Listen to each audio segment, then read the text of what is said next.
So in my Islands update for this week, we're going to be talking a post-Brexit reset. I also have news about the tourism protests happening in Spain. Plus, we're going to be talking about cruise ships arriving in Palma this week and the best day for you to visit Palma if you're over here on holiday. And I have the all-important weather forecast for the week ahead. And you can see I'm over here in Ilietes today. I might not be able to bring you wonderful blue skies, but I can bring you at least some views of some blue sea. And as you know, Ilietes is very famous for its gorgeous turquoise blue seas. So we're going to start this video by talking about what's being labelled in the UK press as the Great Brexit Reset. So what does that mean? Well, it looks like an agreement has been hammered out between the UK government and the EU to allow UK travellers, when they're entering or leaving Europe, to use the electronic gates, and that's the EU electronic gates. Now, if you watch my video from just about a month ago, just after Easter, coming back into Palma, you'll know that anyone 12 years and over can actually use the e-gates. They were open at the time, and well, I got through very, very quickly actually. We got through very quickly. There were no queues and we got through. However, I have to say that this is all dependent on those e-gates actually being open. And as we know, and the reason why there are queues at Spanish airports and maybe other European country airports as well, is that the e-gates have not been open or they're not being used correctly. Now, from the queues that I've seen and the queues that I experienced back in February, I think it was, when we travelled to the UK, there were no e-gates open. We just had the manual passport check, we had the police booths in place. There was a huge long queue for the UK and another queue for the EU. With the volume of travellers going to the United Kingdom, of course you're going to have more UK travellers than you are going to have EU travellers. But if you then broke that queue into two and allowed UK travellers to go into the EU queue, you'd still have two really long queues. So that's also not fantastic either. Another issue as well that's going to lead to queues this summer is people not using the e-gates correctly. And I have had a comment, actually I think it was just yesterday, from Jack Jonesy, who's up in Can Pickerford at the moment. He said, "I arrived yesterday. The e-gates at the airport caused massive queues, an hour and 10 minutes to get through. If only people would look up at the camera instead of their face on the screen. It makes a huge difference. By the way, the weather's lovely and sunny." Well, that was yesterday, and we've seen how quickly the weather can change over here, but more on that later. So yeah, I mean, that's fantastic advice here by Jack. If you are going through and you're using the e-gates, make sure you look up at the camera. Don't look at yourself or look anywhere else. My daughter did that when we were going through Bristol actually last year, and we had to get pulled out and sent through the manual check. So that's going to create the queues. This isn't, and although this is being held as some kind of victory for travellers, the reality of it is going to be completely different for you guys coming over here due to the sheer volumes of holidaymakers we've got coming over to Spain this summer from the United Kingdom. There's still going to be queues, and we're going to see evidence of this on social media.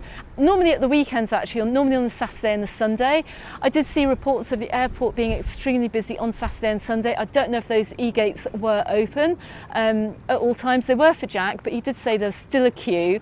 So let's see. I think Keir Starmer will consider this being a win-win for himself and for travellers. I'm looking at it a little bit more pessimistically, and actually I'm a little bit annoyed here because this was the perfect opportunity for Keir Starmer to sit down with the EU to negotiate the UK blue badge disabled parking permit and the legal use of that in the EU. And in fact as well, we actually had a comment from a Mallorca Under the Sun Facebook member just a few weeks ago saying anyone with a blue badge should be able to use these disabled parking spaces, and maybe he's right actually, I don't know, but this was a great opportunity. He's gone for the populist thing for UK travellers going through European airports, which quite frankly I don't think it's going to make too much difference, but he could have really won a good one here and tried to negotiate for disabled travellers going through Europe and being able to use those spaces. He didn't do that. Maybe more lobbying needs to take place for that to happen. So a little bit disappointed that wasn't brought up at the meeting. But anyway, other things that were discussed. So those travelling with pets are going to, in and out of the United Kingdom, it's going to be a little bit easier coming into Europe. You're not going to need this really expensive health certificate for every single time you travel. They're also talking about youth mobility as well, and the ability for Europeans to work in the UK. I don't know if that's going to be reciprocated in Spain, because we do have an employment crisis over here in that bars and restaurants just can't seem to get enough staff, particularly in the resorts over the summer. So yeah, I don't know what's going to happen there. So that's basically it. Other things were discussed, completely irrelevant to travel. You can find more about that by watching the news. But in regards to this whole travel issue, it initially looks like good news, but subscribe to the channel, follow my updates, and we'll see what it's going to be like going on into the summer. Okay, so the next topic to talk about are the protests which took place in the Canary Islands over the weekend, and also in some Spanish cities too. And this is also on the back of a comment which I received on the channel just this morning. And this said, I cancelled my trip to Mallorca 3 days ago. My trip was for medical reasons and to relax for 2 weeks, but I've cancelled due to being put off by these protests. I was booked up to stay at the Viva Sunrise Resort, so not an Airbnb accommodation. And it's the Spanish government's fault. It's not the tourists. I just feel worried, especially being partially disabled and vulnerable. Now, this is really, really sad, because when I read this, I just wonder where people are getting their opinions from, and I can guess. But if you would have seen my live stream from over in Alcudia, I actually walked past the Viva Sunrise Hotel. I mean, it was looking lovely, the beach was looking lovely. There were holidaymakers on the beach, there were residents on the beach. Everyone was having a peaceful time. And this is what these protests have always been about. They've always been organised, peaceful protests. However, what has been reported in the media has been anything but peaceful, actually, and it's the media that have been whipping up the absolute worst fake news ever, not only just to get the clicks on their website, but to stop you guys from travelling. And I just cannot believe that we're still getting comments like this, almost a year to the day since the first protest was held. But let's just take a look at a couple of the headlines that have appeared in the mainstream media. Our lovely friends over at Birmingham Live, yes, you guys, saying tourists are quite scared and set to cancel Lanzarote and Mallorca holidays. Well, that's actually quite true, because as we can see, holidaymakers just cancelled their holiday. And they go on to say, and this is complete rubbish, UK tourists are quite scared after a warning from Spanish locals to stay away and not visit amid rising anger over over-tourism. However, this has been fuelled by papers like the Daily Mail, and this is just yesterday, saying holidaymakers in hiding as masses of anti-tourism protesters storm the streets in Spanish cities. No one's in hiding. I mean, this is absolutely ridiculous. If you want to go and see what it's like over in the Canary Islands at the moment, go and check out some of the YouTube channels over there. Also, I have another comment sent to me by the lovely Linda saying Ibiza and Mallorca holiday flights cut, demanded by islands government. War on tourists. What war on tourists? There isn't a war on tourists here. The only war there is between the mainstream media and us. Because there is an agenda here, and it is an agenda to stop you guys from going on holiday. It's an agenda to make sure you holiday back in your home country and don't come here. And it just creates anger. It also helps raise revenue for the papers as well. Every time you click on those articles, you're raising revenue for the papers. But I'm just going to give you a little bit of truth here about the anti-tourism protest, and I've said it before, I'm going to say it again.